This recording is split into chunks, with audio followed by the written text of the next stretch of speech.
All right, so number one, we're gonna take a look at a single arm punch press. For me, this is a primary strength application, and this is something that we would utilize in lieu of like a dumbbell push press, barbell push press, or anything that's like purely vertical in nature. The obvious benefit to the punch press, vice those, is the angle at which we're gonna be pressing at. So this is really especially great for athletes who have trouble getting overhead into that overhead flexion position. I would also argue that this is probably a little bit more sport specific in terms of vectors and angles. But with that, this is something that can be loaded heavy, primarily in upper body movement, but we do get a good leg drive from this.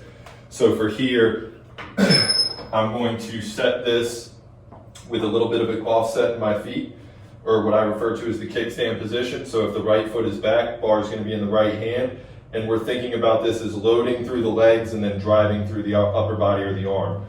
So for here, we'll load down, drive away.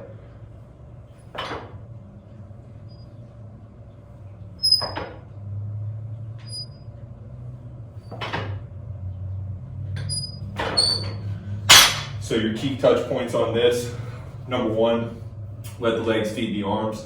So again, we want to initiate by driving the ground away, not by pressing with the arm. Two, we want to make sure that at the top of the lift here, we have ribs down, nice rigid spine on the backside, eyes and head are down.